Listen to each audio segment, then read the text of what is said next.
journalistes des Congolais qui nous ont écoutés. Vous pouvez nous résumer l'essentiel de votre communication? C'était une occasion que je présente à la famille du football congolais mon projet qui est porté pas seulement par moi, par les 15, par les 14 autres membres qui sont ici. Nous, c'est simple. Les priorités, je l'ai indiqué, ils sont simples. C'est restaurer la gouvernance et la crédibilité de la fédération. Ça, c'est très, très important. C'est très important pour retrouver notre respectabilité. Ensuite, je dis sans désordre, ensuite, il faut investir dans la formation. C'est important pour les coachs pour entraîner déjà nos jeunes au bas âge déjà, dans le bas âge du développement du football. Et puis, il faut stabiliser nos ligues, nos compétitions. C'est important. On a des compétitions saucissonnées. Ce n'est pas bon. On ne peut pas développer le football comme ça. Ensuite, évidemment, les infrastructures. On a besoin des infrastructures pour que les gens viennent au match. Ça me fait mal au cœur. Je demande à mes jeunes frères ici, vous supportez quelle équipe? Barcelone. Barcelone, c'est pas. On joue le football ici. Donc, il faut ramener notre jeunesse déjà que le football se joue chez nous, qu'ils connaissent le football. Pour qu'il aille au stade, il faut que des infrastructures de bonnes, des descentes, des qualités décentes, qu'il aille au match. C'est comme ça qu'on va faire avancer notre football.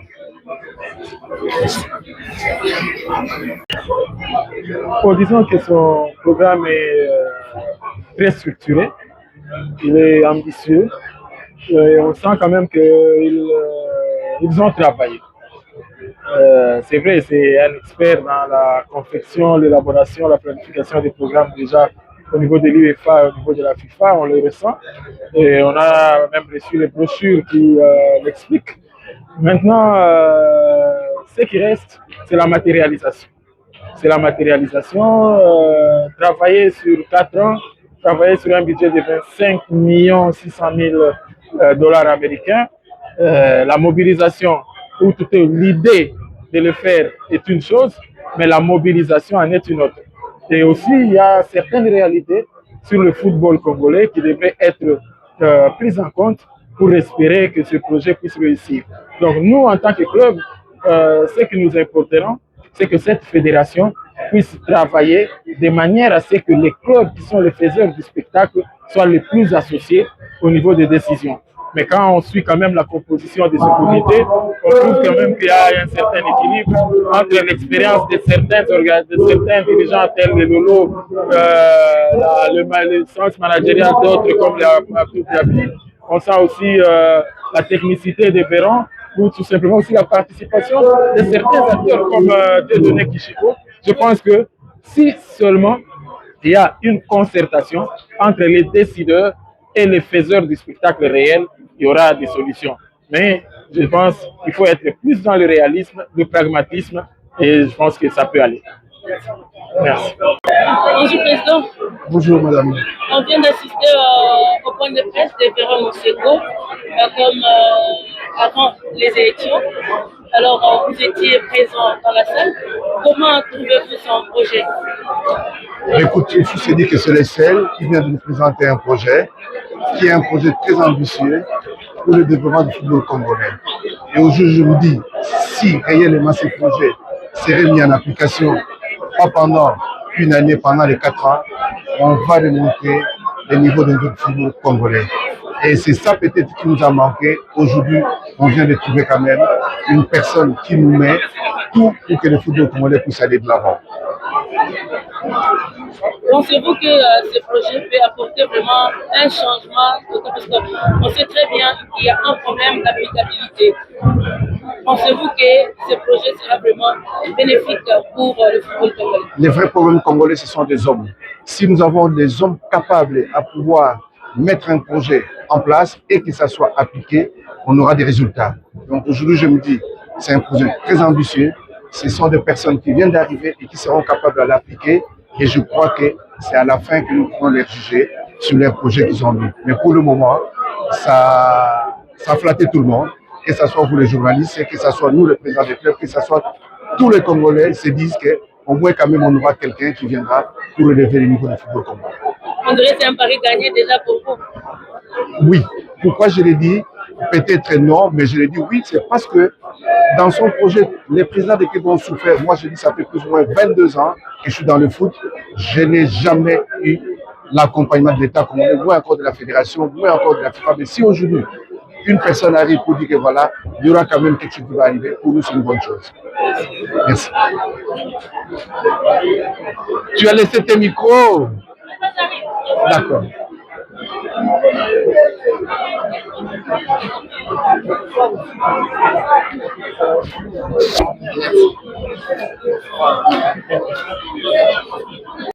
Merci beaucoup pour la parole. Je pense que le programme du candidat Véron Sengo rencontre quelque part aussi ce que nous faisons sur le terrain, notamment en commençant par le football zélotique. Pour ceux qui n'auront pas à bien comprendre le football zélotique, c'est le football des ententes urbaines qui se joue sur des terrains sablonnés, alors que cette catégorie des championnats reste la maternité des grands talents congolais, originaires de Kinshasa, mais que nous estimons ne pas être considérés vraiment comme la maternité. Aujourd'hui, le candidat a évoqué la question des modernisations des infrastructures.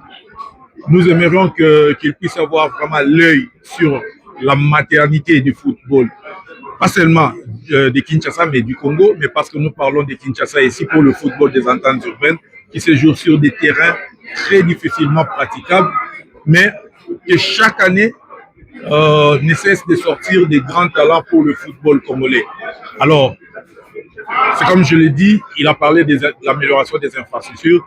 Nous aimerions voir vraiment que cela puisse se réaliser pour que nos jeunes puissent rencontrer aussi cette modernisation du football à travers les infrastructures. Alors, pour ce qui est de l'UFC, nous avons rencontré dans son speech où il a parlé de professionnalisation du football congolais. Et là, nous pensons directement à la professionnalisation du métier à travers le respect du footballeur. Parce que le footballeur reste le maître de la création du spectacle. Si aujourd'hui, les acteurs créateurs du spectacle ne sont pas pris en compte dans la modernisation ou la professionnalisation du football congolais, cela sera très difficile d'être réalisé parce qu'on ne peut jamais vouloir organiser une scène de fête sans pour autant tenir compte des hôtes. Les hôtes sur chaque terrain, dans n'importe quel stade, ce sont les joueurs qui sont les créateurs du spectacle. Nous pensons en tant que UFC que nous aurons en face de nous des bons interlocuteurs afin que nous puissions bien organiser le football congolais dans le bureau et sur le terrain. On vous accuse avec la complicité de vos amis qui sont à la FIFA, d'avoir, je peux dire, torpillé les tests de la FECOFA pour pouvoir faire valider ou passer votre candidature. Qu'est-ce que vous répondez à cette question qui entache la crédibilité du processus électoral? Merci. Merci, madame, pour votre franchise. J'aime bien comme ça. Madame, vous savez ce qui m'attaque, vous savez de quoi ils ont peur? Ils ont peur de la gouvernance, c'est tout. C'est ça leur peur, de la gouvernance. C'est ça. Vous pensez que la FIFA et la CAF, ils n'ont rien d'autre à faire, venir à changer de statut ici? On n'a rien d'autre à faire. C'est pas la CAF qui a fait je vais vous rappeler, je sais de quoi vous faites allusion. Vous savez, je croisais un entraîneur, je ne vais pas citer les noms. Il a dit, Véron, vous savez, moi je dis, mais vous entraînez ici, mais c'est magnifique, mais pourquoi vous n'entrez pas au pays entraîner? Il m'a expliqué des raisons. Il m'a dit, de toute façon, à l'époque, je lui avais dit, mais allez être candidat. Il a dit, comme moi je travaille, comme moi je suis à l'étranger, j'entraîne à l'étranger, même des gens qui jouent des joueurs à l'étranger, ils peuvent pas être candidats. Alors qu'ils sont congolais. C'est ça les problèmes. Alors, si l'Assemblée générale a voté changement, qu'est-ce que la CAF et la FIFA voient là-dedans? Ça, c'est des fantasmes des gens, madame, on peut rien changer.